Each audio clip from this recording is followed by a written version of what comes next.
Fellow viewers, Happy New Year. Another year on come 2018, and we still there strong and alive.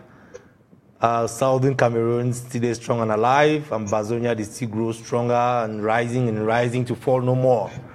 I want to salute all man with day online today, and those with the day back home watching us on satellite. With those who did watch you online, either on our Facebook page or on our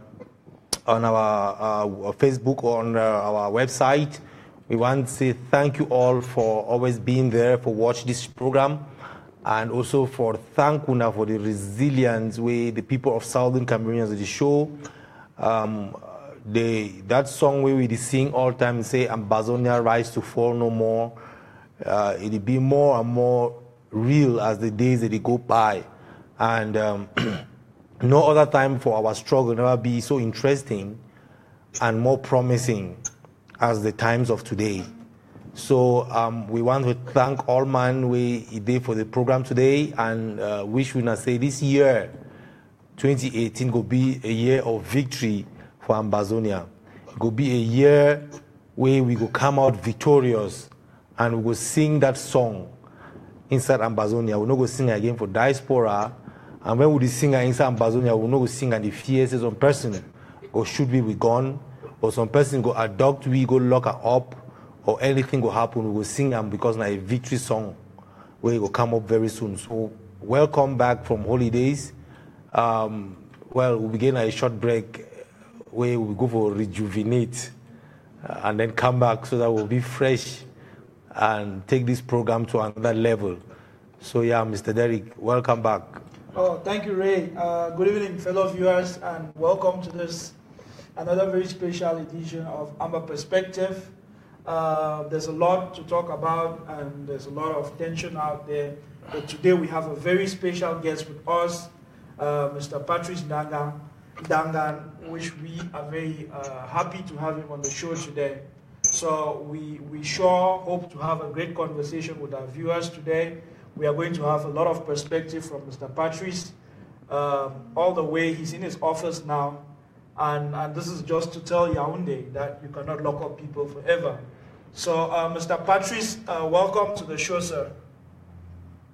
Thank you very much. Thank you for having me. Welcome, Mr. Patrice. Thank you for having me. All right. Okay. So I would try to give a small introduction of our guests before we get into the show.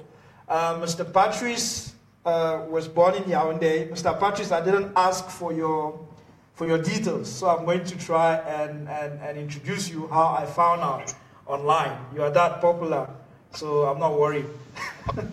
So Mr. Patrice Nganang was born in 1970 in Yaoundé. He's a poet teacher. He studied in Cameroon and Germany. He was awarded a PhD in comparative literature in Johann Wolfgang Goethe University. That's in Germany, between 2006 and 2007. He is a distinguished visiting associate professor of German studies at Vassar College. He was an instructor of the Shippingberg University until 2007, and he is now a professor of comparative literature at Stony Brook University in the US. His 1999 novel, Tang de Chien, was awarded a prize in literature in literature in 2001, and a Grand Prix littéraire d'Afrique Noire in 2002. So Mr. Patrice is literally a legend to say when you want to talk about literature. That is what he has made a career of, from writing. And lately we have seen a lot of writing from him, and he has shifted from literature and he has written a lot of sociopolitics. And it's really, really because of the political shifts that are happening back at home in Cameroon. And I think that we are going to have a lot of perspective from him in that direction today. So welcome again to the show, Mr. Patrice. I have dabbled and tried to introduce you, and I hope that I haven't left out a lot. No, I think it was a fair introduction, and I'm very happy to be here. Thank you. All right. Okay. So, Ray, maybe you want to start with the questions. Yeah. After such an introduction, I think maybe I thought I had very hard questions for Mr. Patrice here, but I think he's up to the task to actually answer them. I mean, the reason why we have him on the show today is for no other reason than the fact that he's become an activist, and we are in the time of our history where we need people like him who speak truth to power and who make sure that those who have power do not abuse it. And so I would like to, first of all, go straight to the crux of the matter and ask Mr. Patrice why he was arrested, and how did you feel about the arrest when it happened? I think it is important to know, and anybody who is living in Yaoundé during these moments of crisis experiences that. It is important to know that Francophone Cameroon is locked up in one of the heaviest propagandas you can ever imagine. So, in other words, it is one of the places where so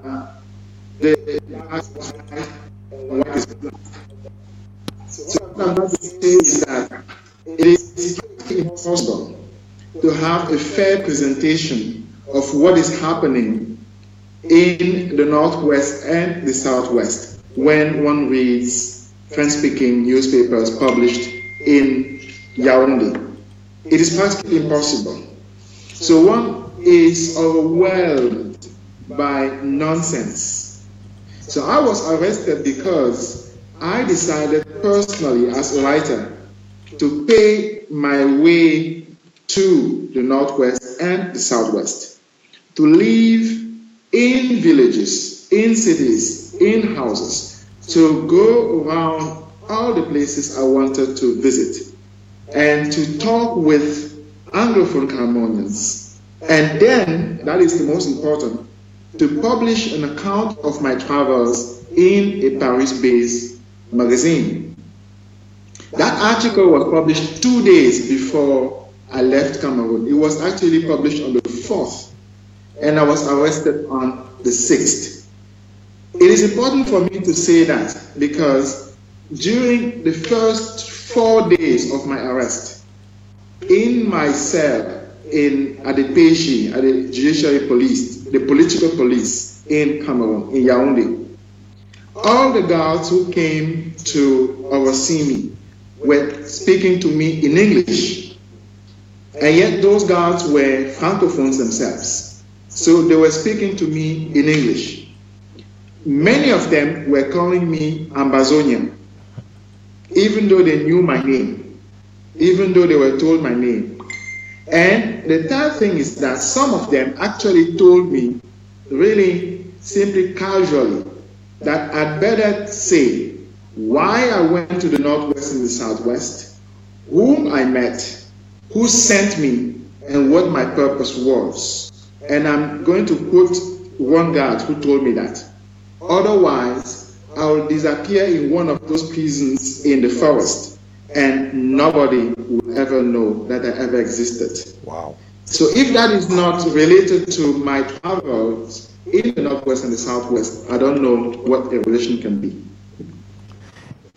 Wow. That is really mouth-watering account of how you decided to spend your holiday to go around and have first-hand experience of what the people of the southern Cameroons are experiencing in the hands of the Yaoundé regime. And we are glad of the words that you have I would like quickly to say that it was not my holidays. I took a sabbatical without pay to go and visit the Northwest and the Southwest, which means I relinquished my normally functioning job, my salary. I forgot that to go and stay with my brothers and sisters for some times. So it wasn't a holiday, it was a planned visit, something I always want to do. And I decided to do it at that particular time. Well, that is indeed very, very inspiring that you would decide, especially at this time with the Southern Cameroonians going through what they have been going through the last year, you decided to take an unpaid leave to go out on the field to experience for yourself what they are going through. And I know that you have published the article and you have published largely on the socio-political situation of the people of Southern Cameroon and the people of entire Cameroon. And I just wanted you to give us a first-hand account of your experience when you lived amongst those people for the time that you stayed with them. I'm going to give you 3 examples. The first is the road when we enter Santa. I've never seen that many heavily armed military people on the street. And I can tell you that between Bamenda and Mamfe, we have 15 military checkpoints. 15. And the second example is, I did not know that to go from Kumba to Nyasoso, you need 2 days. 2 days. I did not know, because the normal distance between those 2 cities is 45 minutes. But now you need 2 days to go from Kumba to Nyasoso, even if you have an SUV. And I had an SUV. The third example is Java. People talk about the children who are refugees, Anglophone children who are refugees in Nigeria. What those people forget is that Nigeria is the border on the west. Important is also the border on the east. So we'd better start talking about all those children who are refugees actually in Bafoussam, in Loum, in Lole, in Banga, in all those places, right? And I've seen schools that are simply made of 4 sticks with a roof on top. And per class, you have 80 or 90 children. And those are public Anglophone schools. And as a matter of fact, just to expand on it, we as a movement, me leading them, we did build 4 classes in an Anglophone school in Yaoundé. The school had 600 students when we built those classes. Now, the school has 700. Wow. So, in the span of 1 year, you had that amount of kids coming from the English-speaking sphere to look for a shelter, and the state is not prepared for that. What I'm trying to say is that we are really facing not only a mismanagement, not only a criminal neglect, but also a situation of total despair. Yeah, that picture you've painted is very, very deep. Now, in your own words or in your opinion, I know you've read this, our history far and wide. Isn't that a systematic and deliberate act by the regime to assimilate the Anglophone or Southern Cameroons and actually wipe us out of the face of the earth and make us Francophones? I think the line was quite bad. If you can repeat your question, please. Well, what I'm saying is that isn't what you've just described, it's a very grim picture, but then I'm asking, in your own opinion, isn't that a deliberate act by the regime and probably with France to assimilate? I'm going to give you one example to show you that it is not only a deliberate and planned, systematically planned act and executed. It is really a system that is very old. Okay. Now, in Tombel is a city that is in the middle of very wealthy plantations, corporate plantations, right? Cocoa, coffee, etc. Now, Tombel doesn't have any paved road. Zero. So you pass through Tombel, it is as if we are in 1940. There is no paved road. There is no running water. There is no electricity. It means what? It means I stayed in Tombel for 3 or 4 days. I never had electricity. Wow. Electricity came to town once for maybe 30 minutes. People were so happy that I imagined there was a soccer game and somebody had just scored a goal. Wow.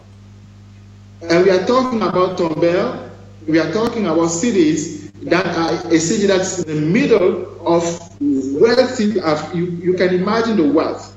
And when you look at the soil of Tombel, since Tombel is next to Mont Coupé, the soil of Tombel is totally dark. So it is one of the richest soils you may ever have. And yet they have no running water, no electricity, no paved roads. And I haven't even started talking about schools, because even that they will not have. Wow. That is an example just to say, if it wasn't planned, Tombel will actually, no, if it was a normal way of life, Tombel will be one of the wealthiest cities in Cameroon. But because poverty is not only planned but executed, Tombel ranks amongst the poorest cities in Cameroon. Wow. So, Prof, I really want to thank you for sharing with us this first-hand experience. And this especially because I know you are Amazonian at heart, but predominantly because you are Francophone. And it's difficult. So it has been difficult throughout the entire year of this struggle for a Francophone Cameroonian to come out and kind of accept or kind of state the situation of the Anglophone Cameroonians as it is. And I don't understand why that difficulty. I know that in the beginning you said that the entire Cameroon is living in a bubble, in a bubble that has been prepared. You said something of that nature. I don't understand why the citizens of La République du Cameroon don't see the cause of Southern Cameroonians as a worthy cause for change, and why their activists are not vocal about it, why their activists are not talking up. And as a professor, I would believe that you have an assessment of what really is behind that. Okay, here is what I will say. I will say maybe our reading of how Francophones express themselves has to change a little bit, because sometimes they act politically in a way that doesn't match with what Anglophones are expecting. I'm going to give you an example. In all Francophone cities, Douala, Yaoundé, you name it, Mbanga, etc., in the north, and I've traveled through, there is a huge fashion of Anglophone schools. It means that most Francophones wish or send their children to Anglophone schools. And as a matter of fact, all my nephews go to Anglophone schools. What does it mean? It means Francophones vote with their children. Because where your children are, that is where your interest is. So the politics we do is a kind of politics that will make your children happy because they are our future. And if you look at it that way, you realize that all Francophones are actually wishing, dreaming to have an Anglophone, and they are doing that by sending their children to Anglophone schools. So I would say that Francophones are, let's say, quiet because they actually vote, but they vote differently. They vote for Amazonia, but they vote differently. They do that through their children. Oh, wow. Thanks so much for sharing that perspective, Prof. And you really have made me to see it differently. I mean, the only reason why Francophones would be sending a lot of their children for Anglophone is an admiration for a system, for a culture. And really you have opened, you have opened my eyes to that reality. And Prof, as a literature professor, I believe that you read a lot. I believe that history as well is something that you have mastery of. And I would like you to, what is your history of the Cameroons? Just so we establish a foundation, because so many people seem to be in denial. And I would like you to establish, what is the history? I mean, the Cameroons, let's say they started in the 50s. What is that history for you as a well-read professor? The first thing to know is that Cameroonians have are constipated with their history. So we are still struggling with it. For instance, during the 50s, many Cameroonians who fought for independence, for the independence of Francophone Cameroon, looked for shelter in the northwest or the southwest. A city like Tombelle was the center, the turning place for Makizar. A city like Bumba was a turning place. Bamenda, all those cities were crossroads of Makizar. But that is something people actually tend not to know because our history is repressed. Now, as a writer, I think it is my task not only to tell stories, but really to tell history to Cameroonians. For them to know that we actually have a past. I'm going to take you another example to break it down really. Now, between 1955 and 1958, there was a massacre amongst the Bassa people. Now, between 1960 and 1970, there was a genocide on the Bamileke people. In 1984, there was a massacre on the Hausa people, on the northerners. And now, 2016-17, we see a massacre on the Anglophones. Tell me there is not a pattern there. That pattern is historical. It is the history of a country, of a state, that is so mismanaged that it always has to look for a scapegoat, for a tribal scapegoat. And it unleashes its anger on that tribal scapegoat, on that group, on that nation, etc. With total impunity. And I think it is the task of a writer to present such a continuity, which is what I'm trying to do. Thank you.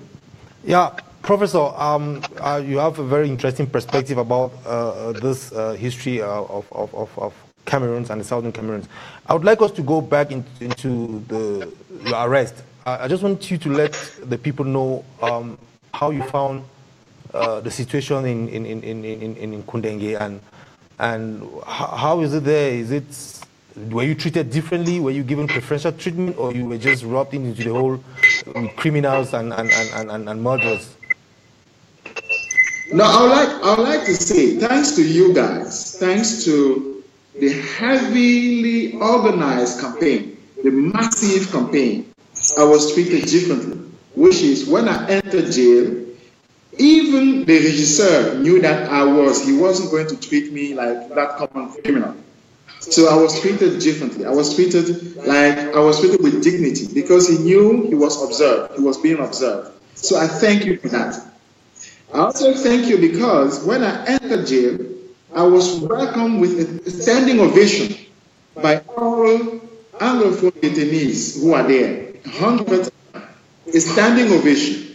And I know it would not have been possible without your campaigning for my release, without your information about why I'm in jail.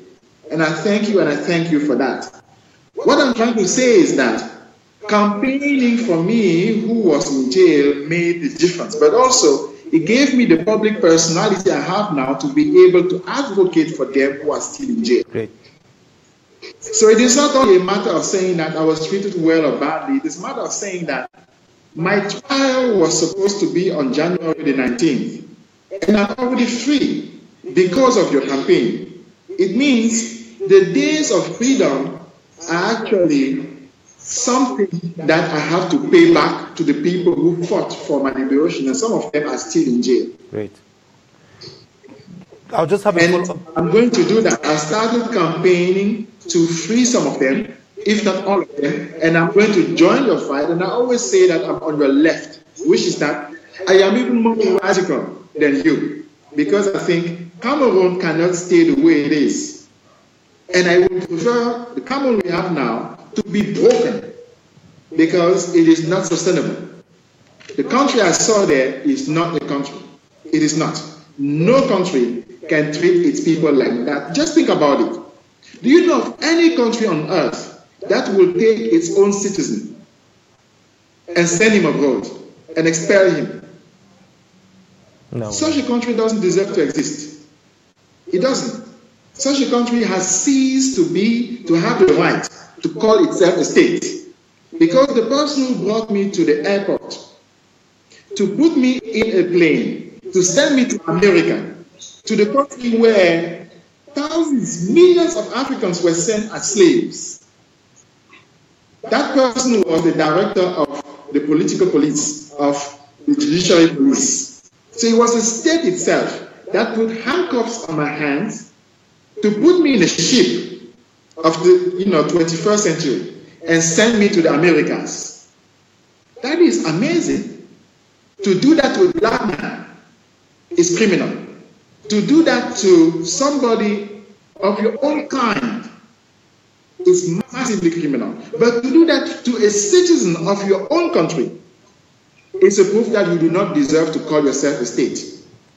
That's amazing. I just want to follow up a question here. How do you see our brothers who are in jail in La Republique? What is their psyche? Are they feeling hopeful that one day we are going to achieve what we're fighting for and they will be free to come and live in a free country where everybody is treated equally and with equal opportunities? The first thing that I actually liked a lot is that they are organized. They are organized. If you are not organized, you will never win. The person that wins is never the person who is alone. It's the person who is in the group. You can never win a fight like that one alone. It is impossible. Even me, I'm joining a group. I'm joining you because you are the future. Great. So my happiness was to see that they are organized. They eat together every day between 1 and 4. They have, therefore, a meeting every day where they can talk about everything. The second thing I realized was that freedom of speech wasn't repressed amongst them. They could express themselves with each other, with respect. With respect. So they were a family. Therefore, I think that anything that one can do from outside can only be built on the things that they have already done themselves in jail, which is to organize, to speak with each other as a family. As such, they are, I call them even the parliament of Konengi, because they're the only ones who do that. They are the only political entity you really have inside jail, and they are amongst many jails in Cameroon. My view is that, given that, even if it's not today, we reflect what is happening in the Northwest and the Southwest, which for the first time in Cameroon, we have a group of people who are organized towards a particular goal. work together to achieve that goal, and they can only succeed. We will only succeed. Thank you so much, Prof. You have taken me to a place where I got almost emotional when you said the director of the gendarmerie took you to the airport in handcuffs and sent you off to the Americans like a slave. And I don't know if our viewers are taking themselves to that place in their memory to understand what that means symbolically for Africa. I think the kind of emotions that are running through my mind, and I'm looking at regimes across Africa who have behaved consistently in this kind of way, and they are ready to send away their own just because they don't want any form of change in Africa. That is really painful, and it was difficult for me to hold back tears to not cry when you painted that picture of slavery, because it's really what leaders of a country like Cameroon are telling its citizens too. And it's what Southern Cameroonians have said: we have had enough of this, and there's no way we are going to continue in this type of an arrangement. And that is the basic reason why you see some people are preferred to die than to stay. And that is the reason why every day different people are being converted into the revolution. And I believe that this fight that English Cameroon is fighting for its freedom is the same fight that will free French Cameroon. Because the day the yoke will be broken, it will open the eyes of the other people, and whatever spell that they are going through, it would definitely go off their eyes, and they will have to build a country. Yeah, basically, and that will take me to one question, Professor. We read in newspapers and other news outlets that you said you can only go out if they release some of or all of the people who have been held in Kunenge. But well, you are out now and they didn't go with you. Why did you decide to then leave, or did they just bundle you up and send you out of jail? Let's say many things I said about me, but in general, when I express myself, I use my Facebook page to express myself. So there are many statements out there. I'm hearing that statement now for the first time, which is a way of saying that I did not say that. But the point is the following. The point is that I had no control over my release and my expulsion. I had zero control over that.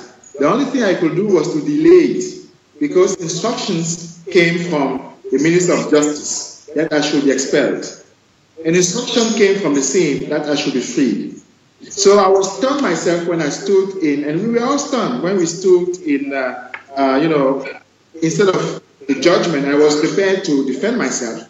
We were stunned when we heard the prosecutor, the public prosecutor, saying that actually I was free, that all charges were dropped. So in a sense, I did not decide over anything, but I would like to come back to that issue of slavery. You know that Bimbia is the place where most Cameroonians were sent into slavery, to the Americas. And a city like Douala, cities like even Limbe, etc., are slavery ports. Now, to know that so many Cameroonians were sent to the Americas, actually, the state hasn't actually started recognizing its own complicity in it. But that very state takes one of its own kind and citizen, because I was born and raised in Yaoundé, and sent into the same America. It's such a level of lack of historical consciousness that anybody of sense will laugh at Cameroon, will laugh. Because who does that? What kind of a state does that? Who gives you the right to do that?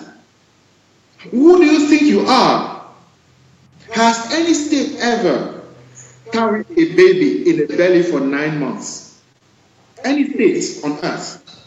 Has any republic of whatever, carried a baby in a belly for 9 months? For that republic to take a child, put him in a flight and send him to Americas. I did not pay for my flight. Now the thing is that I was not going to America, I was going to Zimbabwe. the ticket I had paid myself was a ticket to Zimbabwe, where my family was. But they single-handedly decided to send me back to the Americas. So I'm wondering, what were they thinking? You see, such a state, I will see it again and again, doesn't have any right to exist. So we have to destroy that state. Not only the tyrant, we have to destroy it and start from zero. Give it a foundation that will recognize the historical legacy of the slaves, the historical legacy of those who refused slavery, the legacy of people who fought against colonialism, and now the historical legacy of Ambazonians. Thank you so much. Otherwise, there is no way Cameroon has the right to exist. Thank you so much, Prof. You really are inspiring us, and prison has broken a lot of people. We have seen firebrands go into jail and come out, and they are like tamed cats. And you have come out even stronger. You have come out a stronger advocate, and you are really at the left. Like you said, you are even more extremist than we are. And I want to ask you, how did you keep yourself, your motivation high when you're in jail? And right now, as a former prisoner coming out of Konangi, the worst of the worst, we know that we have a lot of brothers there. What is the kind of help that our people can give the people that are still there in Konangi to keep them, to make them to survive better? I would say read the classics. Read the classics. There is nothing that one is going through that people didn't go through before us. They are our inspiration. In jail, for instance, I read Alan Patton's Cry the Beloved Country. It is a story about the fight against apartheid, told from the point of view of a priest talking about white privilege and black misery. And that is actually the point of view I always have when I analyze the situation Cameroon has put us into, the distinction between Anglophones and Francophones. Francophones being in the situation of white South Africans, and Anglophones now in the situation of black South Africans. That is how I read this, the fight all the time. And reading that novel in jail gave me the narrative of people who went through that during the 40s and succeeded now and actually are free of the stain of apartheid. So read the classic. Now, even my own condition in jail, there is one book I always loved, really, I read it so many times. The Man Died by Wole Soyinka. Now, I read the book so many times that I didn't need to have it in my hands. I was simply remembering sentences of the book. The man dies in anybody who willingly submits to the daily humiliation of fear. That is something anybody can relate to, and I hope all Francophones, brothers and sisters, will actually think about it. The man or the woman dies in anybody who willingly submits to the daily humiliation of fear. Because living as a Francophone, under the heavy propaganda of national TV, of all those tribal TV they have there, of tribal radio, etc., living under that is instilling in anybody a sense of fear. I'm going to give you, again, a very simple example. My daughter wrote a letter that really rocked me so totally, put me to tears. And now when I think about that letter, no Cameroonian child will write such a letter. The reason being that Cameroonian children are pained, are slapped, are taught to be afraid. But my daughter has not been taught to be afraid. She actually simply wrote a letter to say that she hopes her dad will be free and she wishes he'd be strong facing tyranny. What kind of Cameroonian child will write that? She's 8 years old. You see, most of our children in Cameroon will actually be afraid even to think about writing such a letter. So the kind of education we give to our children should give them strength. And when they face hardship like I did in jail, I'll be strong enough because I'll have had an education that taught me courage. So just to summarize, I will say, for anybody, the most important thing is to go back to the classics, to remember that you are going through nothing that is new, and that our grandparents had situations that are even worse than those situations, and they prevailed, they succeeded. that are, those who were slaves, they had situations that were worse than what we are going through, and they succeeded. So it means Ambazonia for me is a fight that is ranked amongst the oldest fights Black people, etc., always had against oppression. And we always succeeded. We prevailed. So that is what I would say. Yeah, Professor, thank you very much. You see, you went and you spent time in Ambazonia and you got arrested and locked up. I would want to say that was kind of a full circle of your journey, because I would look at your incarceration as a blessing in disguise. Now, are Ambazonians terrorists as being painted by La Republic?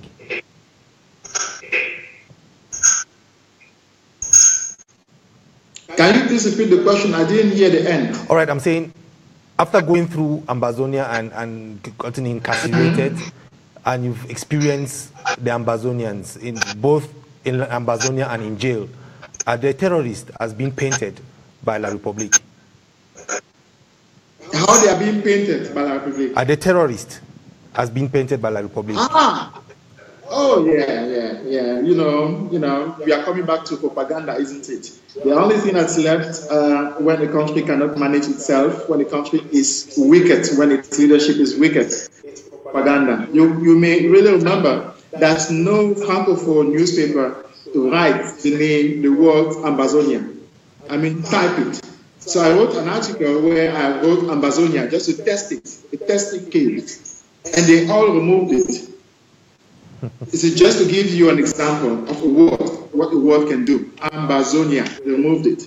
Right? So that is the level of propaganda one is having. So going from Ambazonian to secessionist to terrorist, that is simply, it's the vocabulary of propaganda. But you have to remember that those who during the 50s, 60s, and 70s fought for the liberation of Francophone Cameroon were also deemed terrorists.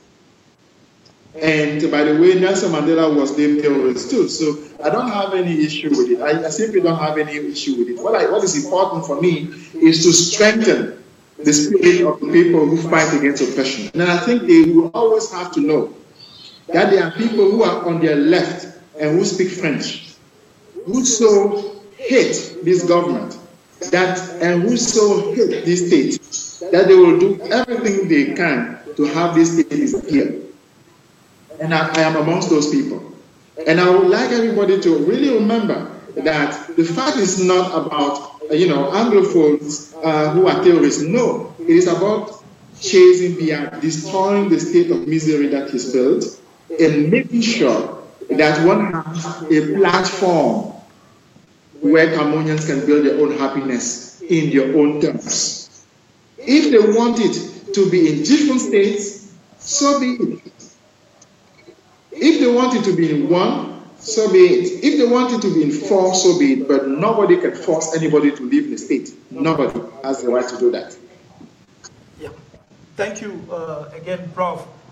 Prof, I want to find out, do you believe that your liberation was partly so because of your second nationality as an American citizen, and also as a follow-up, do you think that Cameroonians are not feeling safe being Cameroonian, and that is a reason for why a lot of Cameroonians abroad are struggling to gain a second nationality in the countries where they live? The thing is that I don't have issues with having a third or a fourth or fifth nationality. And you well know that I'm still waiting for my Amazonian passport, by the way, and I was hoping to get one today. So I don't have any issue with it, and I'll carry it with pride, and I'll show it to everybody. So the moment I get one, be sure that it will appear on all TV shows where I will appear, because that is the only passport I really want. Wow. All the other passports, I got them because of expediencies. Because I wanted to solve an issue of residency. I wanted to solve an issue of traveling for the Cameroonian passport. You can't travel without a Cameroonian passport when you are a Cameroonian. Otherwise, I would not have needed that passport. But the only passport I really want, I love, and I hope to have, is the Ambazonian passport. Now, the issue of my own liberation. The issue, always remember that my trial was supposed to be on January the 19th, and today is January the 10th, which means I am still supposed to be in jail, and yet I'm free. So if it was only for my American passport, then I could have been in jail during the trial, etc. I would have declared whatever free, and I would have gone away. What brought me out was the well-organized, systematically planned, executed campaign you had. That is what brought me out. Because in La République du Cameroon, no trial has ever been pushed back. They are always postponed. I met some people whose trial was postponed 109 times. 109 times. For 10 years, the trials have been postponed. Mine was pushed back. And I'm still communicating with those people. Can you imagine how stunned they are? Because something like that never happened in Cameroon. So, in a way of saying, when I was in jail, you have to remember that the Secretary of the Commonwealth came to Cameroon. She did not go to Anglophone land. She did not. She went there for half a day. But yet I spent 2 weeks going around the places there. She was on TV. Most TV stations were talking about my arrest. It was every single where. The internet went wild. You see, with such a pressure, it was impossible for the regime to keep me longer. Because the longer they kept me, the more popular I became. When I left, another case here, when I entered in Konengi, the next day, Konengi has 4,000 prisoners, 4,800. The next day, most of them knew my name. Meaning I was walking through Konengi and people were calling me by my name, speaking to me in my mother tongue, etc. That was amazing because 1 week before, they did not know me at all. And I did not know them. When I left jail, when I was being expelled, there were a ton of people outside of the street clapping and screaming my name. So just to say the campaign that were waged for my liberation is historic. And my liberation is really the conclusion of the best campaign I've ever seen. Well, thank you, Professor. One thing I would like to ask you is this: now, this has propelled you to another level, and as a liberal thinking French Cameroonian, how are you planning to get like-minded francophones to join your school of thought and try to support the Ambazonian struggle? The first thing for me has been, for me personally, to join my Anglophone brothers and sisters, to be with them, to live with them, to understand them, actually to fight for them. That was my first task, and that is what I'm working through. I think that is the most important, the basic thing. If any Francophone does like I do, then we'll have a fight. Now, the next chapter certainly is to make sure, and many are already with me, that one for sure, to make sure that I have platforms, I'll call them political platforms, that bring together people of goodwill who are willing really to invest their time and energy and money in the fight for the liberation of Anglophones. And like I said, also respecting their own way of doing politics, because as a matter of fact, most Francophones invest their interest already in Anglophone schools through their children. So those are the kinds of specifically Francophone things that I'll have to take care of, to understand. Before I can even ask Francophones to come along or to do something for Anglophone land. So what I'm trying to say is that my own liberation is a way through which I'm trying to build the bridges, but also to make sure that Anglophone sisters and brothers always understand that I'm with them and will be with them unto the end. Thank you, Prof.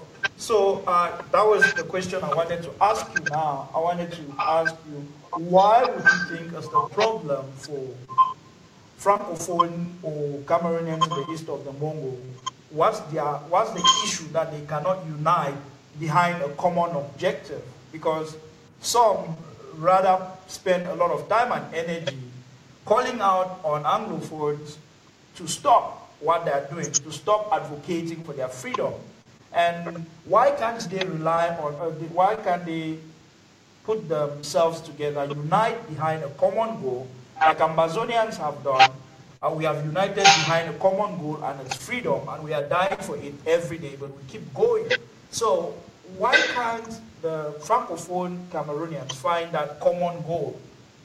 Because I believe that if they had found their own common goal, it would definitely have made it easier for both Cameroons. Think of soccer. To score a goal, you can kick a penalty, but you can also come from the left or the right angle for the same goal. It will still count. You can kick on the ladder and still score.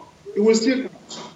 So Francophone Cameroonians will never have the same strategy that Anglophone have. But it's essential for us to understand the kinds of strategy they are having, even tactics. Now, the other thing is that if you remember how the Anglophone fight, the last phase of it, the one we are having now, started. It started slowly, right? It started even in, I think in July. One had a lawyer's strike in Bamenda in July 2016.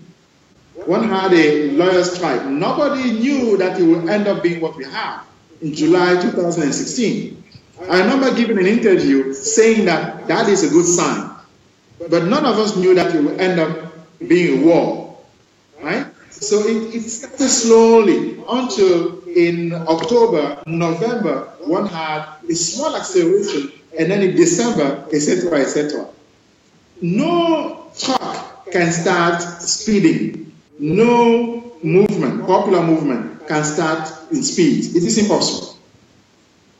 So what is important now is to find voices, to have voices that strongly present one goal, for people never to forget that goal. And I'm trying my best to say that for Francophones, the goal is to chase beer. The Anglophone crisis is going to be walked along. For Francophones themselves, if they understand that their goal is to have beer away this year, 2018. So now along the way, one will solve all the issues one has on the table, because we have to understand the basic problem here is beer, for Francophone and for Cameroon in general. The basic problem. If beer goes, when beer goes, then one can look for solutions, be it federation, be it separation, be it whatever. But the condition sine qua non is beer must go.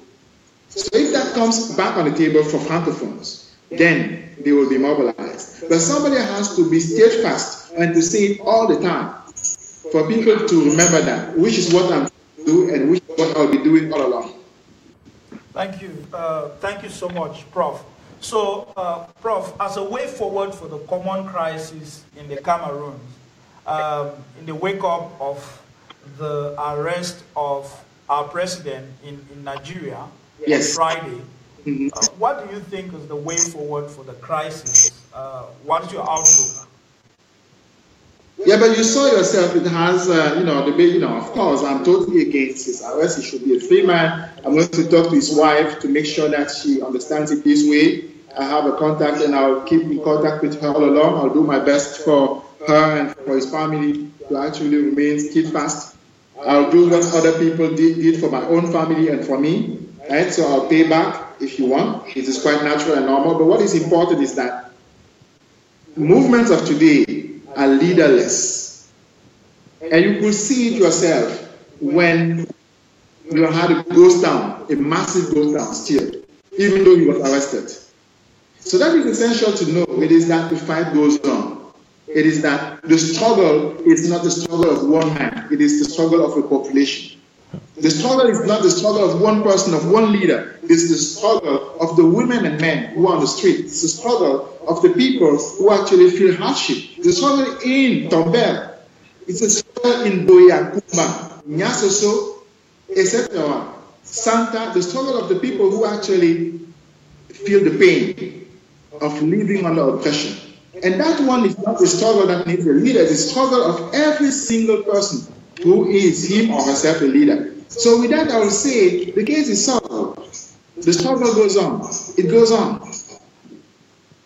Yeah. So what would be, as a professor this time, what do you think that's the way, if you were to advise the stakeholders to solve, to come to a solution to this problem, what would be your advice? If you are Number one would be, BIA must go. BIA is the problem, it's not the solution. BIA must go. That's number one. Actually, it should be arrested, it should be put in jail, and then one can start having a dialogue between the people who actually want to either build a country or build two of them to find ways forward. So a dialogue with BIA is not possible. It is not. So I'll say anything Anglophones do now to wipe out this regime, to destroy this state, is good. It's excellent. Keep on doing that. Because that state doesn't have the right to exist anymore. That president doesn't have the right to be a president anymore. So it is only after that, and I really insist on it, it is only after that and without BIA that one will have a dialogue, not with him. Okay. Okay, Prof. So purportedly, there's supposed to be elections in Cameroon in 2018. Do you see Cameroon to be a country that is in a position to hold credible elections in the next 4 months? No, I would say for that election, let BIA and Fundi win it. Let BIA win that election. Give him 98%.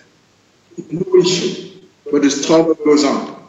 Because it's essential to realize election is not any issue, it's solving nothing. There is no election in Cameroon. There has never been any election in Cameroon. So the next one is not going to change. Most important is to stay focused on the struggle and to make sure that after BIA, one has a dialogue to either have one or two states. Thank you so much, Prof. It's been a wonderful time having you on show, Prof. What would be your advice to Francophone Cameroonians as regards the Ambazonian struggle? What would you tell them? Because apparently, when you go to platforms where they are, when we have any setback in the struggle, they are happy, and it begs the question: do they really understand what we are fighting for, or are they just being dismissive of our plight and rejoicing when we have any setback in the struggle? What would be your advice to them? And because most of them watch our channel and they want to hear and see what we do, so I would like you to talk to them and tell and advise them on how to. My advice will be always stay on the side of truth and justice. Always stay on the side of truth and justice. And now in Cameroon, truth and justice are Anglophone. Always stay for the people who fight against oppression. And for now, it is Anglophones who are fighting against oppression. So the press will win, will prevail, whatever the case. Okay. So I will say, think every single day that your privilege is built on the back of Anglophone brothers and sisters. So question yourselves. And I will say, do not think that because you send your children to Anglophone schools, you have done everything. Because you have to remember that those schools actually are built out of the strength of Anglophone people who wanted to send their kids there. So don't be accomplices of a tyrant. Actually, work with the people who show courage and dignity in the face of adversity. That's what I would say. Thank you so much, Prof, for taking the interview. You have said you are building a platform. You should know that SCBC is your partner in doing that. And we are going to support you. You are an Ambazonian. Every Ambazonian accepts you as an Ambazonian, and you will get that support from Ambazonian. Anytime that you need Ambazonians to do anything to support the work that the activist work that you are doing, just give us a call. We will make sure that we mobilize as much as possible so that you can be portrayed the way you are portrayed, so that liberation can become a common thing for the Cameroons. So thank you so much for the time. We have really taken, we've had a nice conversation. We are sure that we'll have many more conversations in the nearest future on this platform and on other platforms on SCBC, but you should know that this is your home. Yeah. Thank you. Thank you so very much. Thank you very much, Prof. And we hope to see you again on this program. And probably whenever you want to come on SCBC, the doors are open. Thank you. All right. So thank you so much, viewers. We will have a short break as Prof exits, and we will be coming back after the break to continue the second half of the program. Thank you so much.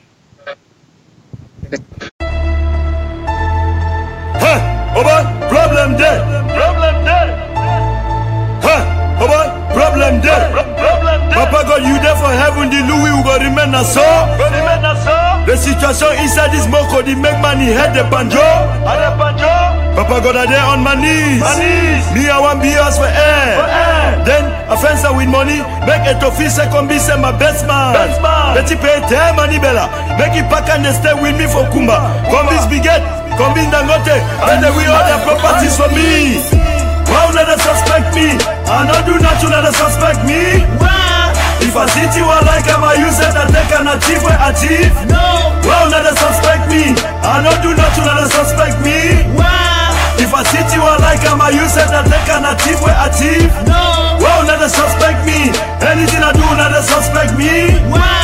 If I see you like I'm a user that they can achieve what achieve. No. Adequate never dame. Found in the chop con they love me at the tramle. I cash one abona makuka ma chopper on a talk say achieve. Hey me I no get fun. Don't petty say carry kiri galaxy. I you said I take one I push in use on a talk say achieve. Over in good man no day. How una fi say white man go do dame. Ele from Buchu Kunjinga man say na dame fondos. Si le pay your vest, le do, le go, refuse no way. Ne tentez pas votre bêtise. Problem no day. Papa God, send Jesus fast, my chapter of war. Sin that they had, Lolo today at the increase of friend. Electricity, you know, go leave me a rest. Man go leave villa, step life for down. Go back and leave now for face me and face you. Carry a definition. Problem day. Wow, let them suspect me. I don't do not to let them suspect me. If I see you like I'm a user that they can achieve.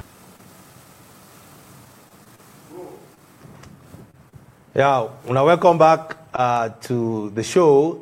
We don't get a very interesting conversation with Professor Patrice, and I mean the spirit where that professor gets now, spirit way past plenty Ambazonian their own, and if we just get a bit of weighty way or experience and the spirit way don't get and through that experience, we will push our struggle to a level where we never ever anticipate for reach for day. And we want to thank all the viewers who they run there online for watch this show and for participate online and for listen to our professor where he don't talk. And man, I'm fired up. Yes, that's the only thing that I can say after talking to Prof Patrice. I'm fired up, and everybody should be fired up. Every Ambazonian should be fired up. Even the Republic of Cameroon citizens should be fired up. There's a saying that says, no matter how you put it, the truth is the truth. Whether you look at it from the left, whether you look at it from the right, whether you look at it from the top or from the bottom, it doesn't matter how you look at the truth. And the fight for freedom, the fight for justice is what the truth is about. And no matter how difficult it is, he has said, history has always told us that at the end, justice is what will prevail. All we need to do is to fight to that end so that justice should prevail. So coming back to the second half of the show, we hope that the first half has relieved the tension that has been in the house, the tension that has been amongst our viewers, the tension that has been amongst all southern Cameroonians, the agitation amongst young Cameroonians.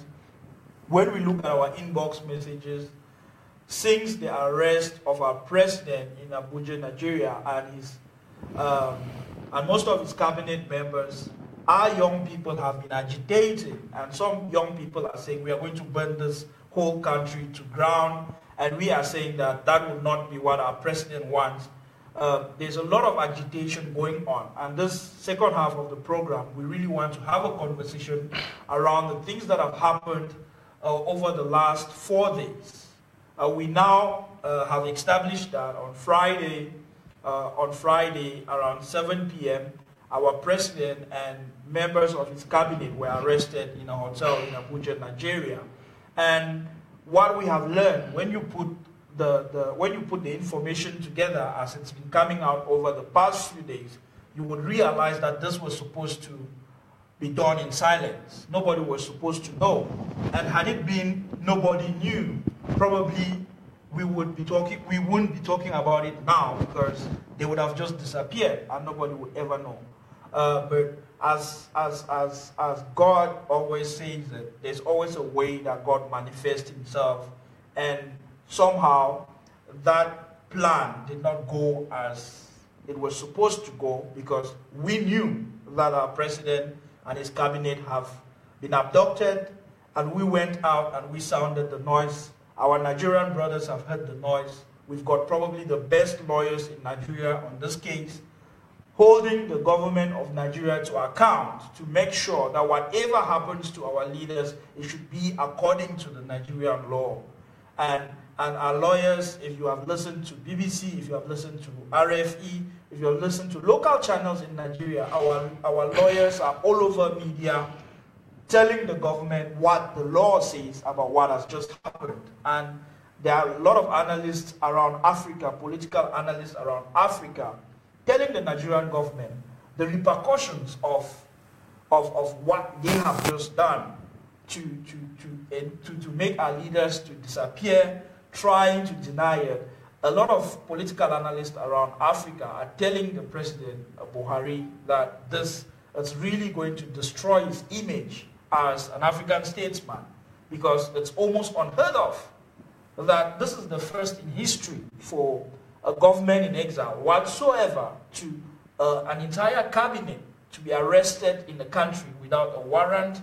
It's not like they were called in for questioning, which is the normal thing to do in an Anglo-Saxon system. You call people in for questioning if there is a question for them to respond to. If there is a crime that people have committed in an Anglo-Saxon culture, you call them in. Those are public figures. Those are people who have a following. Siku Ayoktabe is the president of Ambazonia. He has a following of 8 million people. He has the lives of 8 million people that he makes decisions for. He's not just anybody. And you don't just kidnap him at night like a criminal without laying charges against him. And demonstrations, as our interim government have called, are going to happen across the world through Nigerian embassies, demanding Nigeria to come out and answer questions. But then, every Ambazonian, we need to take up the fight. We need to take up the fight. These demonstrations are something that all of us are supposed to do together, so that we should show Nigeria that they are not just holding any kind of persons. They are holding leaders of a revolution. They are holding people that millions of people are looking up to for direction. So we are not just going to let Nigeria get away with this. We know that there's a lot of proxies behind this whole attack on the Amazonian people. You can see the invisible hand of France all over the picture. You can see the invisible hand of America all over the picture.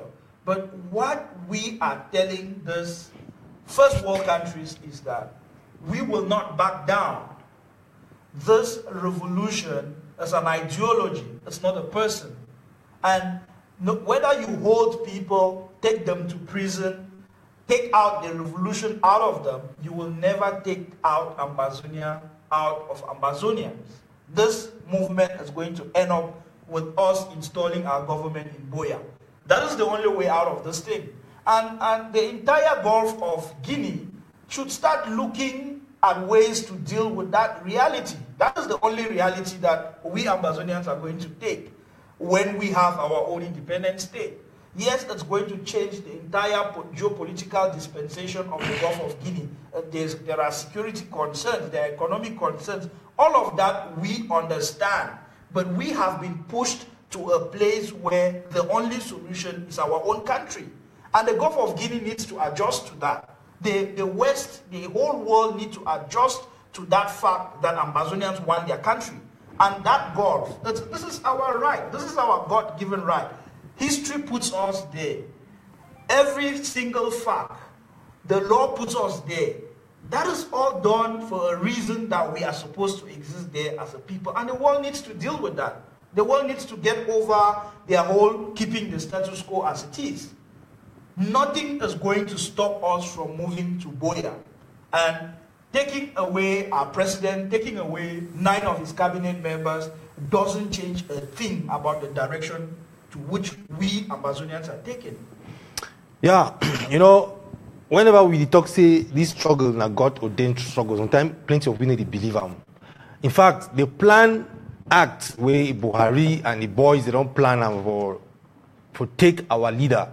You know, we be like, say, they want to make people know. They just want to abduct them, disappear them. Nigeria is a country where anything be possible. They get extremists, you know, extreme holy and extreme bad.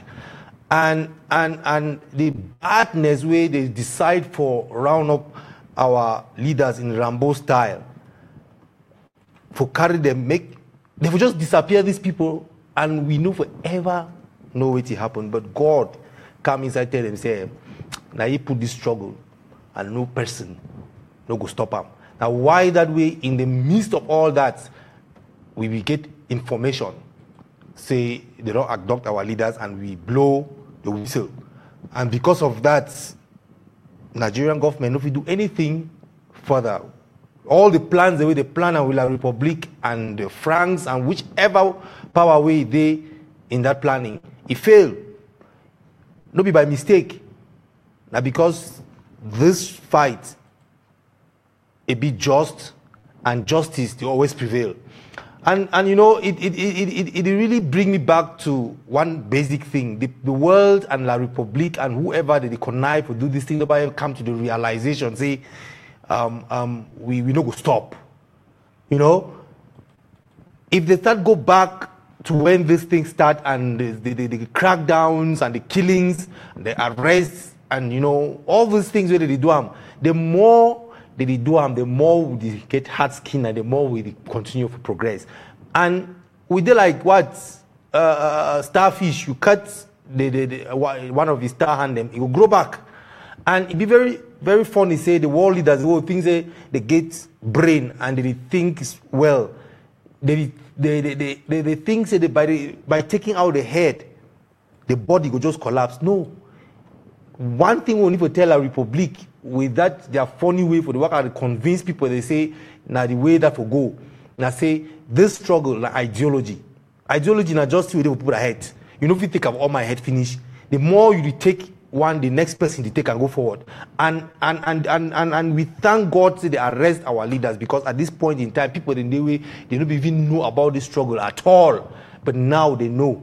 If you know how many media houses don't cover this story now, it don't internationalize and pass any other money we ever get them, for put them, for PR, for make this struggle go forward. So there's a silver lining in that arrest. Maybe we not only look at the negative side, maybe we look at the positive side of this arrest and to make sure say we push them.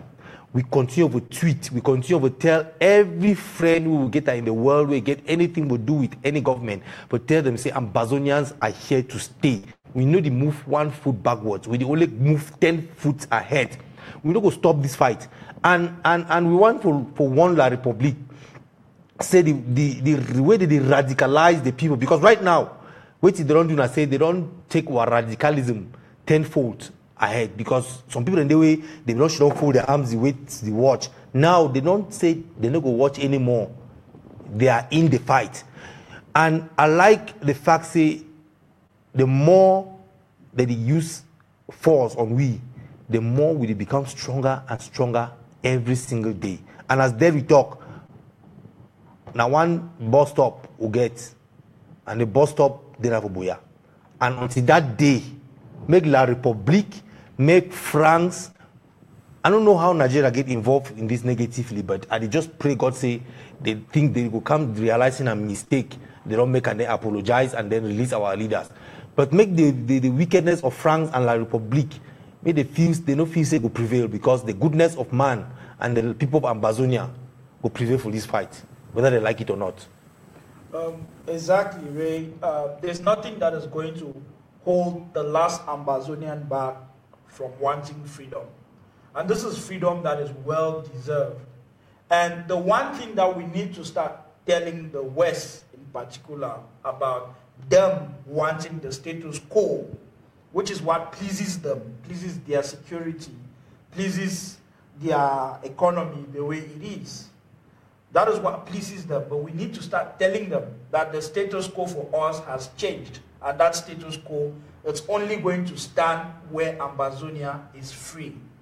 We are going to have a free country, and everybody that disturbs them, whether it disturbs your business, whether it disturbs your security, you should start having a conversation with Ambazonians on how you are going to have what you want when Ambazonians get what they want. That is the whole agitation. What has happened in Nigeria, it paints a bigger picture.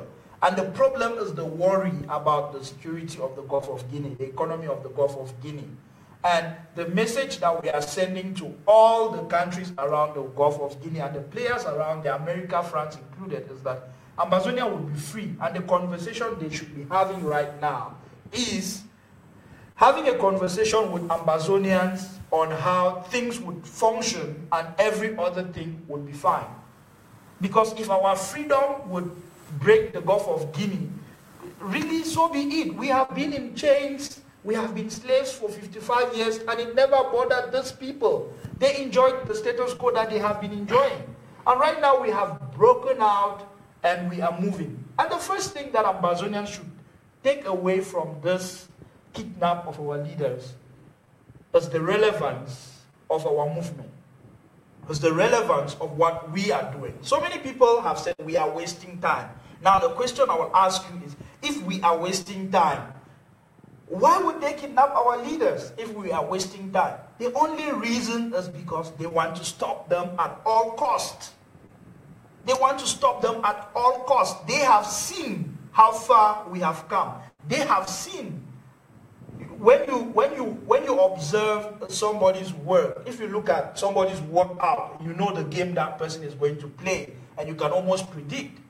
And the players around have looked at our preparations for the past 10 months, and they know the hand we are going to play. The only reason for the arrest of our leaders is the fear of what it's to become.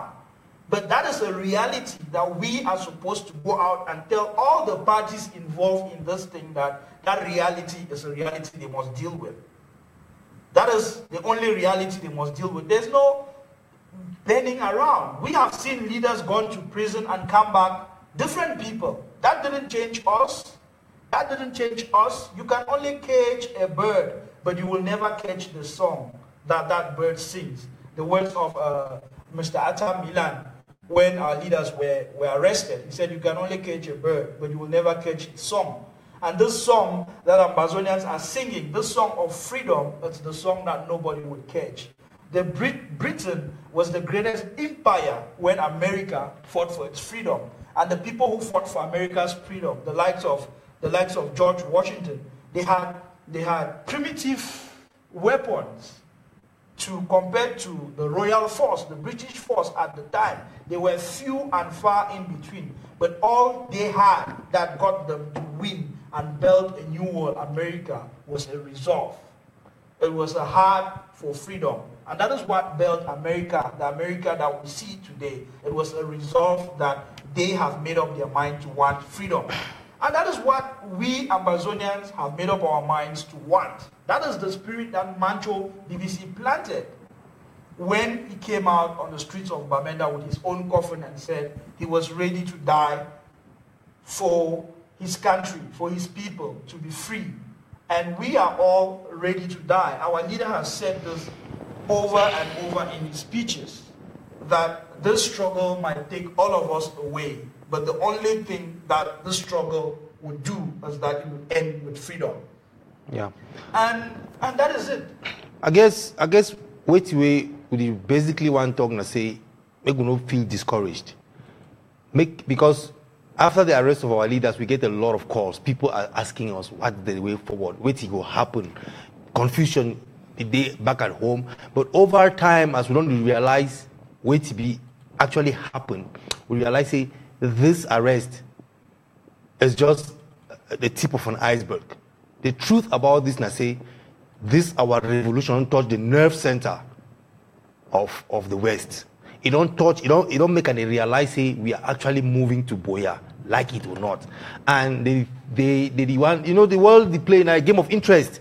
There's a lot of interest in that Gulf of Guinea, and they don't realize say with the breaking away of Ambazonia, it could destabilize that area altogether. And because of that realization, they don't now gear up with La Republique and Nigeria and whatever players they in the background to stop them.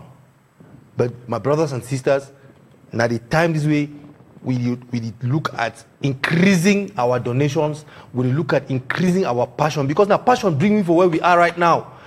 La Republique get all the army, they get all the weapons, they get everything at their disposal, they get the finances. Imagine, think about this. We don't even get money, we don't get weapons.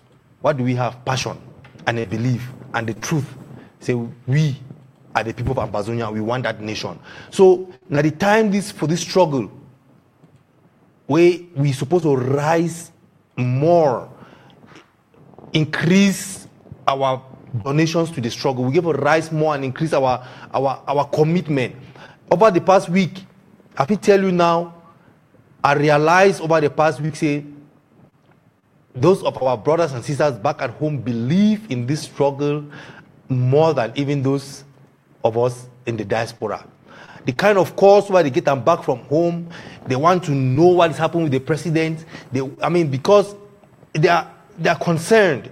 And I feel tell you right now, say, if we keep up with that passion, we keep up with the hope and the faith we will get up with this nation of Ambazonia, nothing, not even the US, not even France, will stop we.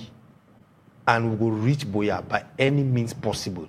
And we still get people around me where they see doubt, they send out negative information out there. No.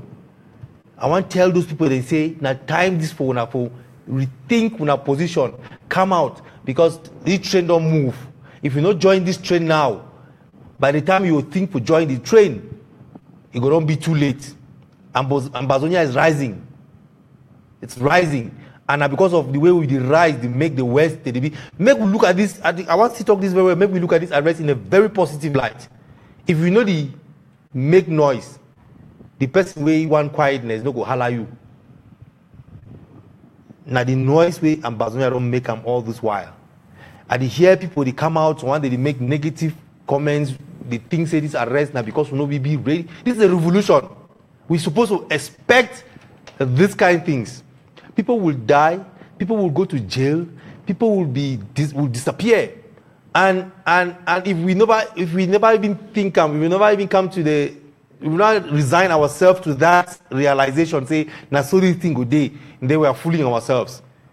As I should not here right now, me I don't start to look at my own security system to know whether La Republique thinks it will come to, because all man will, really sit back and look at how La Republique think, what did they do, because those guys are wicked, and we know if you just sit on the wait, because they don't wait, they don't watch we, they feel say we go tire, they don't watch we feel say we go run out of breath, but we continue to regain them on and on, and as they cut one foot, the other one they grow, they cut the next one, they grow, and they will grow longer, and we will continue to progress in this fight.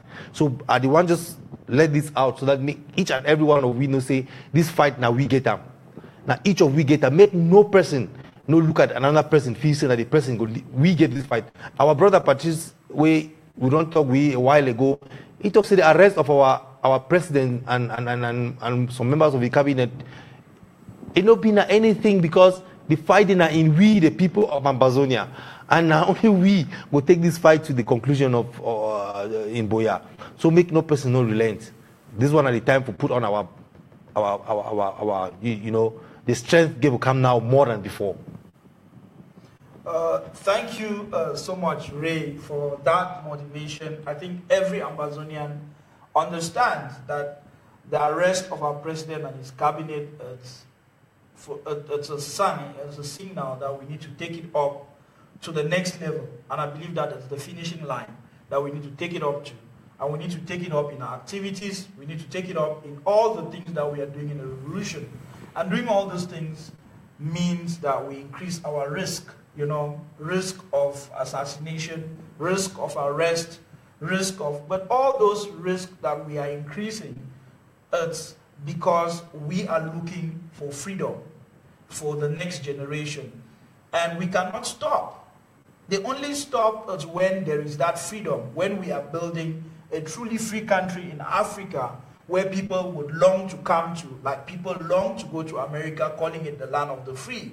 America is not the land of the free because the British wake up one day and said, oh, this vast land should become free. America is land of the free because a few people decided that they would even die to fight for their freedom. And so they did. A lot of them, in their millions, they died fighting the Royal Army.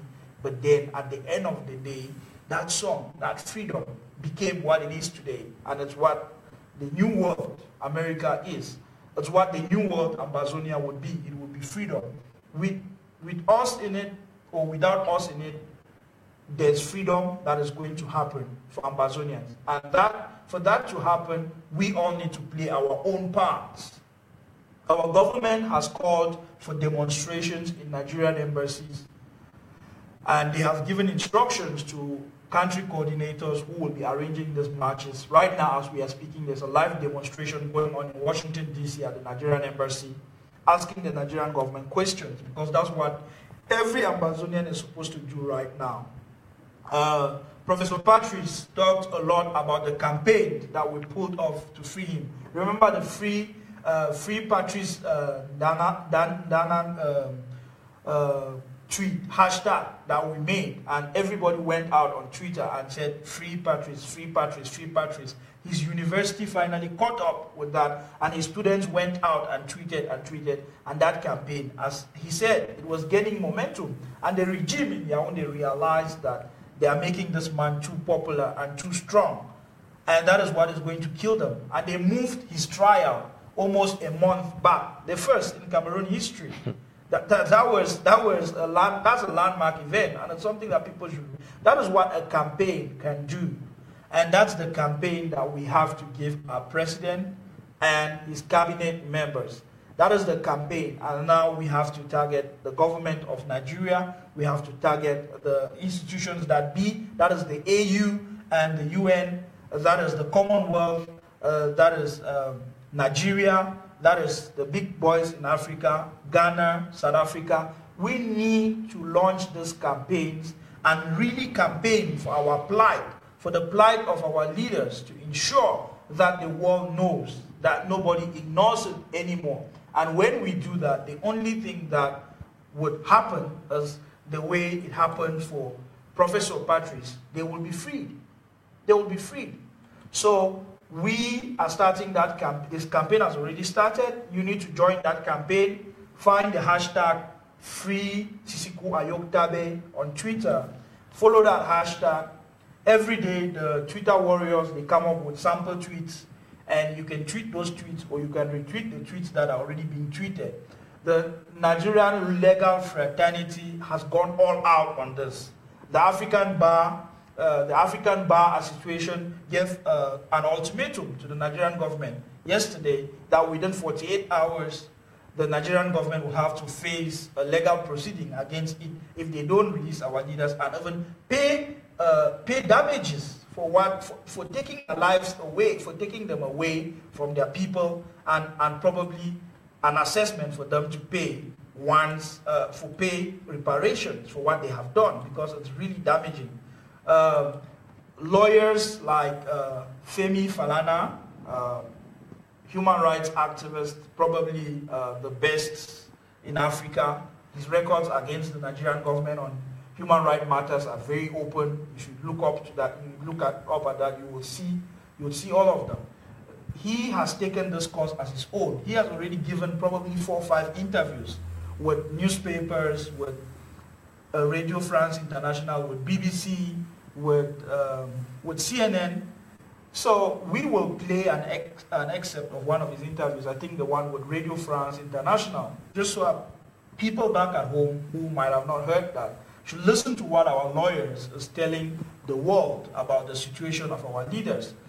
So once that clip is ready, our technicians will indicate and will play that clip so that we can listen together and we can listen to that together. So the clip will be coming up. Yeah, before that, I just want to tell our viewers, say we still get a burden in Nigeria with our refugees, and make we not forget them. I mean, they will get a nice Christmas season with a lot of gifts and parties will be organized by our president and the Department of Health and Social Services. We want to tell our people, say our brothers and sisters in Nigeria as refugees were taken care of very well.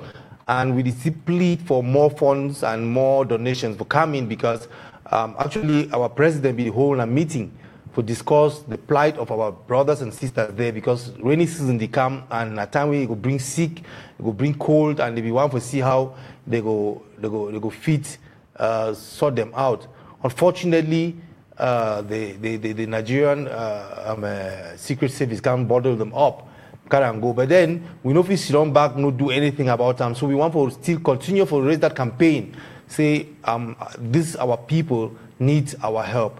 They need make we send more, and we continue to give. That interview with senior civil human rights activist lawyer Femi Falana on RFE. We will play that right now and we'll listen. Then we'll continue right after that.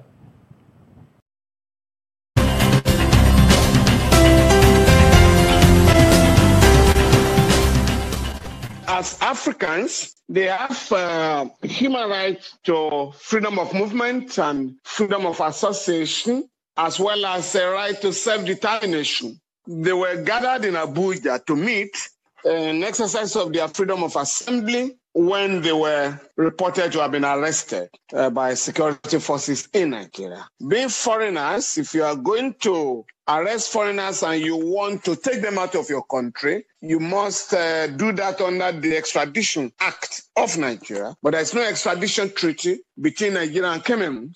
To that extent, their detention or their arrest cannot be justified under the law in Nigeria. You're saying that if there is no extradition treaty between Nigeria and Cameroon, then these separatists shouldn't have been transferred to Yaoundé, as has been reported. They cannot be transferred. That would be illegal in the sense that if they haven't committed an offense in Nigeria, you cannot arrest them in Nigeria. But if they have committed an offense in Nigeria, you have to take them to a Nigerian court to try them. But what is important is that a couple of them, or about 3 of them, are actually asylees. They've been granted political asylum to remain in Nigeria. So they cannot be arrested and taken to Cameroon. The other point which we must make clear is that the Cameroonian government says that there are international arrest warrants out for these separatists. We challenge the Cameroonian government to produce the international warrant of arrest. Issued by which court? By the International Criminal Court or which court? There is no international court that issues warrant of arrest. You can only get a warrant of arrest in your country and perhaps register it in another country. But there is nothing known as international warrant of arrest under international law. What about an Interpol warrant of arrest? If Interpol has issued a warrant of arrest, that will be based on a request of a country. It has to be based on the request of a particular country that must have declared them wanted in that country. It's not very clear to you as to whether the Cameroonian government actually has an international arrest warrant. No, there is no such thing. And that's why we're challenging the Cameroonian government to produce the warrant of arrest. And if it's going to be executed, it has to be executed through a court in Nigeria. Nobody can come to Nigeria under the pretext of executing a warrant of arrest and just abduct anybody without taking him to court. That's not part of our law here.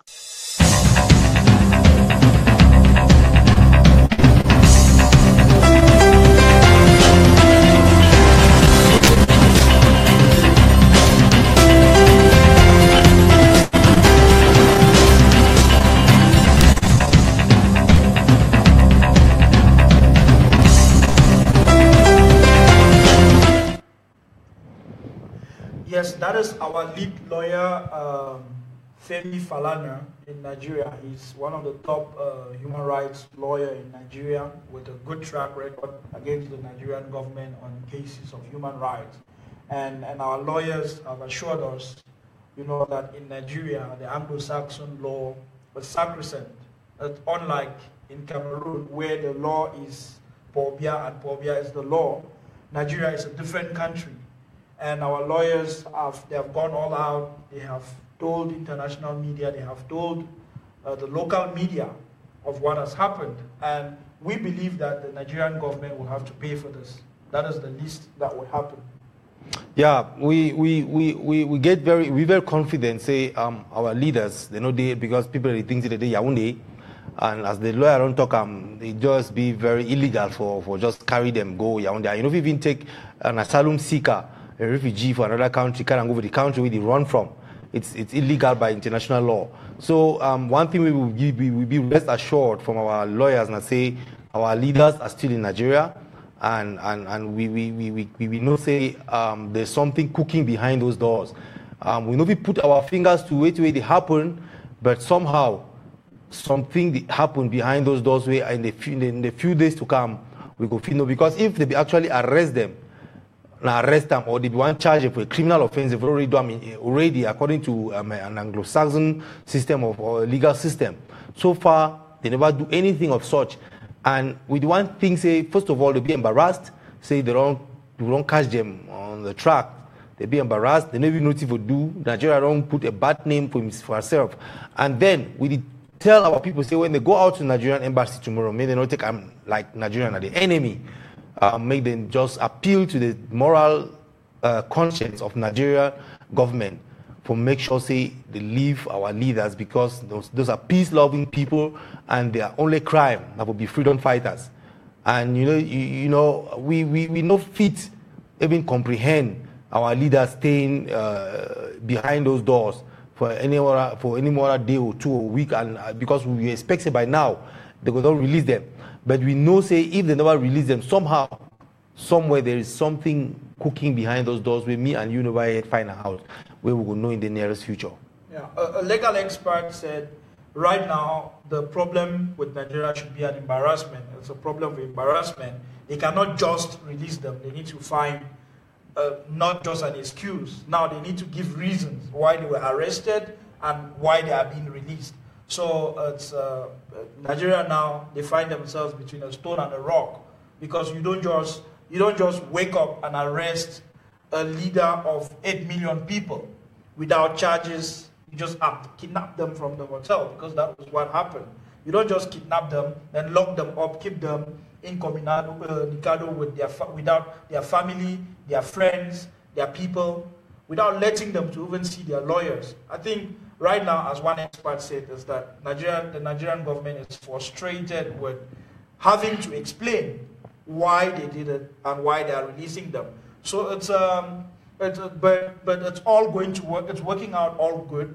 If you look at the attention, the PR value of this arrest on the southern Cameroon struggle, the kinds of people, the caliber of people, senators from around the world, civil rights activists. One of the activists in the UK said the least the UK owes the people of southern Cameroon is to push the United Nations to organize a referendum that southern Cameroonians should choose. They should choose what they want. So it's very important. It's very important that we don't only look at the bad side, which is the emotional drain that this has cost us Ambazonians. We should look at the PR value of what is happening. And we should thank God that as our lawyers are saying, our leaders are okay, they're doing okay, and the Nigerian government owes them as a responsibility to keep them safe and healthy and in very good condition. And we believe that in the next coming days, the legal proceedings are going to be followed, and our leaders, because they haven't committed any crime as far as we are concerned. They haven't committed, unless Nigeria will have to prove beyond reasonable doubt that they have committed any crime. There's no reason to hold them in captivity. So we know that our leaders are coming back to us in the next few days.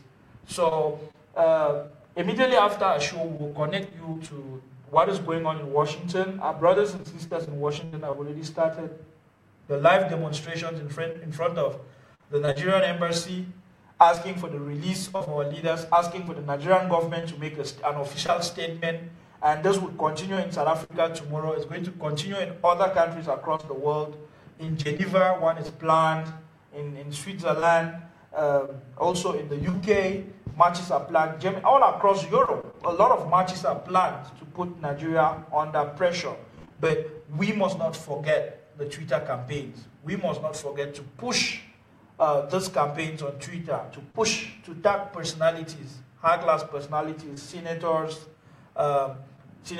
lawyers, civil rights activists, to push them to take our cause forward. So this is something that we need to do together. There's a lot of complaint.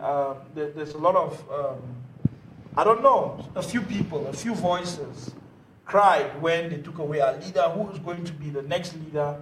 And we are happy the way that the cabinet responded.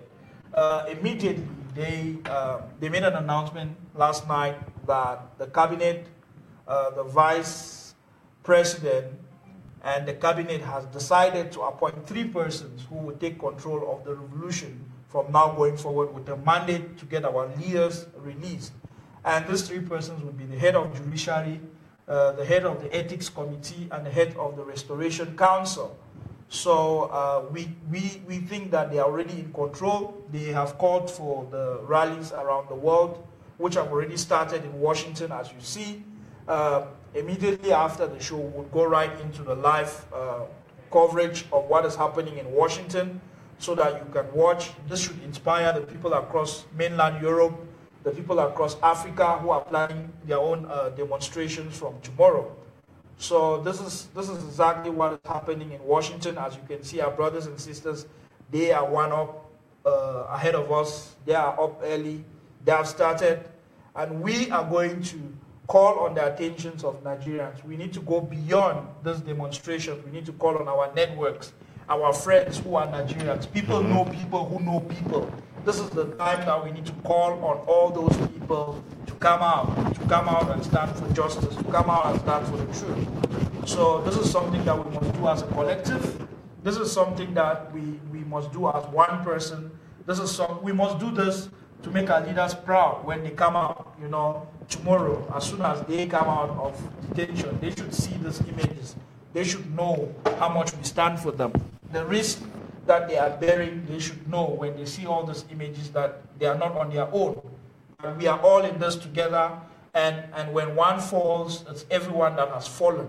So this is what we all Southern Cameroonians must go out and do in the next couple of days, and put the necessary pressure on Nigeria, for Nigeria to do the right thing, for Nigeria to follow its own laws, for Nigeria to prove to us that it's not La République du Cameroon. Because any conspiracy, anything that goes wrong here, Nigeria will be directly telling itself that, Nigeria will be directly telling the world that it is worse than the Paul Biya regime, kidnapping people in the heart of night. If they had committed a crime, why not arrest them? Why not call them in for questioning, like it's done in the Anglo-Saxon culture? They go in, and if you have something to hold them, you call their lawyers, they come, and you take them to court on Monday, and you judge them. And if you need to imprison them, you go through a proceeding, and everybody accepts that what you are doing is true. By our culture, we share a common culture with Nigeria. So because they have forced our hand, this is how it's going to go down. We are going to protest in Nigerian embassies across the world, but we are going to go beyond that. We are going to call on our friends, on our Nigerian friends, to speak up against their government. we are going to call on other African countries to speak up against this type of tyranny that is being groomed in Africa. I really feel sad. I have seen Buhari as a different kind of a person, the way he handled the Biafran crisis. When he came to power, the first thing that he did was to release the Biafran leader from prison without dropping charges against him. And it literally calmed down the Biafran crisis. You heard him when he went to Biafra land 2 months ago. He said, without Biafra, there is no Nigeria, telling the Biafrans how important they are to the dispensation of Nigeria.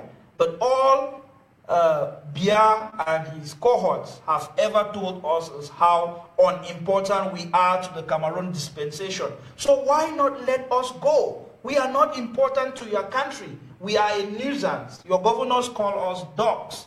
Some of your people call us, the president called us les ennemis dans la maison. Yes, we are the enemies in the house, and we have said we want to go. So let the enemies go, so that you should remain with your family in your house. We have been outside the door for all I care, so we should go. Yeah, and feelings carry us. Is that clear? Let us not use our emotions. Let us not use our feelings, but love conquers all. Amen. And we are here for love's sake. Let us not make the enemy an object of worship, and so let us worship God. Amen. Because vengeance is of the Lord. Amen. Praise the Lord. Hallelujah. Father, we give you the praise. Father, we give you all the honor and all the adoration. You are Lord, you are King. Father, you know our end from the beginning. You know that this was going to happen, and you've already made plans. For your word says you have plans for us, plans of good and not of evil, plans to take us to that expected end. And so, my Father and my God, we are here to say, Lord, take us to that expected end, which is Boya, in the name of Jesus. Amen. We are also here to tell these Nigerians that we of the Southern Cameroons, we are peaceful people. Yes. We are a people of love. Yes. And we are here just for one message, to say, Lord, touch their hearts that they will release our leaders in the name of Jesus. And we begin to pray that wherever that they are, let God use this time to begin to speak to them and teach them that when they will come out, they will not be the same again in the name of Jesus. And we begin to pray that even the Nigerians that are there, they will be in our favor in the name of Jesus. And we begin to pray that this day marks the beginning of a new day for us in the name of Jesus. That God has announced us to all the other nations in the name of Jesus. What the enemy thought that he was doing for us bad, but it has turned to be good for us in the name of Jesus. Even those that were sleeping, even those that were at the verge of giving up, but now they are so much involved in the name of Jesus. And so, Father, we give you the praise. We give you all the glory that your children that you have brought here, Lord, you will take them home safely in the name of Jesus. Amen. We cover all our people in Nigeria with the blood of Jesus.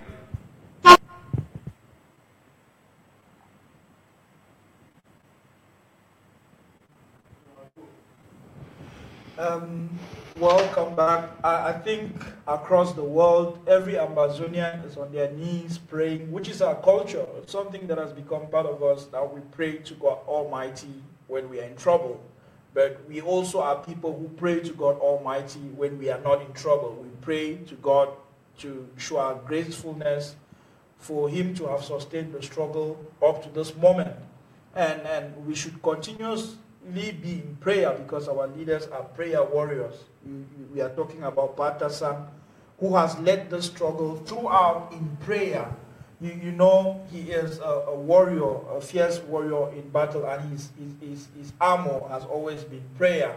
And we should really look at that spirit of Patasan and emulate in this moment, because that is what he would expect us Ambazonians to be doing. So we should not leave prayer as we do our activities, as our activism grow around the world. Prayer should be part of that foundation. So that is a very important cornerstone of the struggle, prayer. And we have seen the hand of God all across the 10 months of the struggle, no, 12 months of the struggle. We have seen the hand of God. When Dr. Bala and Fontaine were arrested, when Dr. Fontaine and Barrister Bala were arrested, everybody thought that was the end of the struggle, but it went from strength to strength. When Mancho BBC was arrested, it all shook us, but we went from strength to strength. When Penn Terence was arrested, when Patrick Dango was found in the bunker in Seattle, all of those things they have done to break our spirit, but somehow God just uplifts us from strength to strength when it happens. And now they have arrested our president, and I believe that we are going to go from strength to strength. The PR value of this, you cannot put a dollar value to it. I think that the money that we were supposed to spend for PR, we will be spending it now for self-defense, because this has just propagated the struggle. Wow. Go on Twitter and search for the hashtag Free Southern Cameroons or Free Ambazonia and see for yourself how many people have tweeted, how many people are talking about the Free Southern Cameroons campaign, how many people are looking into the details of what really happened. And this is just on the back of this arrest. It has just taken us to another level, and we are not going to relent. We are going to push every button. We are going to push every stone. We are going to campaign, even go further than our leaders. We are going to campaign for the release of Mancho BBC like we did to Professor Patrice. We are going to campaign for that of Penn Terence. We are going to campaign for all the arrested people that are languishing in jail all across Ambazonia and in La Republique jails, because they were fighting for this freedom. We are not going to leave any person behind. We are going to, I think we should pass over to Washington and listen to the message that Mr. Kometa, Senior Comrade Kometa is sharing. We were talking with our lawyers. That's why we're late. So we're asking everybody to stay calm. They are all very safe.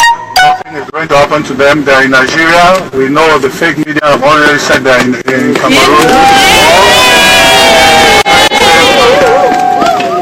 The lawyers are doing everything to see that they should be free. This is a peaceful demonstration. It's not a demonstration like any other demonstration. It should be very calm. Nigeria is our big brother, and we're taking very good care of our refugees. So please, no tempers, no emotions. We are going in now to meet the representative to hand over the letter written by the interim government. So I'll ask you guys to stay put. There are songs you can be singing. It should be very peaceful. And before we leave from here, all of you remember, next Friday we are meeting at the State Department from 1 to 4 p.m. Once more, thank you.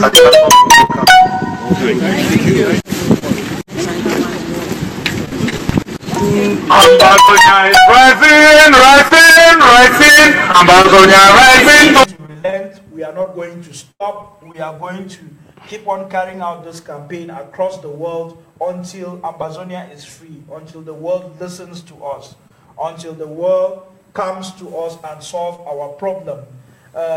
So tomorrow in South Africa would be a big protest at the Nigerian embassy here in South Africa. I know that there will be some across Europe. We will try our best at SCBC to bring those protests to you through SCBC so that our people at home can watch. We would be rounding up the show now. We think that we have had a great time together. We would be looking forward to tomorrow. We'll try to bring some of the protests around the world live so that our people at home can view and see that these demonstrations are not only happening at home when they are called upon to demonstrate their patriotism. They are happening all around the world. So as we close this evening, Ray, maybe some closing remarks from you. Well, all we talked today now for let our brothers and sisters in Amba land for no say this struggle don't reach the best place we've ever reached there with the arrest of our leaders. Make them not be despair, make them not fear, make confusion not there as we don't hear. Instead, make them begin to pray and they thank God for the wonders the way they show Ambazonians. And the more mistakes La Republic and the friends that they make them, the more we rise in this struggle. And after our leaders, they will come out of wherever they be. A few say the road will get for run again, it will be very short. Because I know say, if they leave them today, the two way it don't happen behind doors where they did it, that will propel this struggle to another level. And maybe we give this information out there. We tell our brothers and sisters where they send their picking them to school, say no school, no day for Amberland. School will only start for Amberland when the interim government talks so. Any man way feel say he wants to send the picking for school for go against wait the interim government don't talk, I may think twice. Because first of all, you go put your fees in that school and you know your picking no go learn any book. You go send your picking for school, you go there for school with very few people. At the end of the day, nothing no go happen. And mark our words, when Amberland go be free, if your picking go get any certificate within this period, it be null and void. So not to waste your time for send your picking for school. Keep them for house, begin to train them, begin to give them other lessons, to teach them about our struggle, what we fight for and why we fight because we want a better future. For those of you when they call ghost towns, you know, like for go out there, go do what you want to do, make you restrain from doing those things. When the interim government don't give an order, it means they make everybody respect them. Whether you be an Ambazonian or not, once you day in that land, you're supposed to respect the laws of that land. So we want to tell our people, say, this cause they're on the right path. Make we not hear anything where you know that person to talk about the struggle. Make we not hear all those criticisms the way people they just talk because they want to talk. Some of them they be power hungry. They just want for get all things on them for themselves. We get an interim government where the people don't endorse them, and at the reason that way La Republic and a cohorts they don't follow them for their back and they don't arrest them because the people don't recognize them as their government. And they do a lot. So very, very soon, we'll be in the promised land in Buea. I just want to end by saying thank you to our brothers and sisters in Ground Zero. I just want to say thank you for those who are obeying our interim government. Thank you for those who are sacrificing enormously to obey the ghost towns. Thank you. I just want to say thank you for the sacrifices. Those sacrifices will definitely pay off in a free Amberland when we start building a country of our own. And I want to encourage those who feel that they are disrespecting the interim government. They should look at what is on the opposite side. They should look at what we have gotten. The deal that we have gotten for the past 55 years. The best of beer years have been suffering. The best of his years. Even better, the Ahijo years. So this liberation is a liberation that is going to free all of us. It's going to ensure that our children don't go through what we are going through. So I just want to thank everybody on Ground Zero who are holding it tight despite all the adversities. I want to thank our people in the diaspora who have done everything, contributed money, gone out on protests. I mean, the climate, if you can look at the demonstration in Washington, you would know that the weather there is very cold and you can see people in sweaters and pullovers. But they come out despite the cold because our freedom is much more important.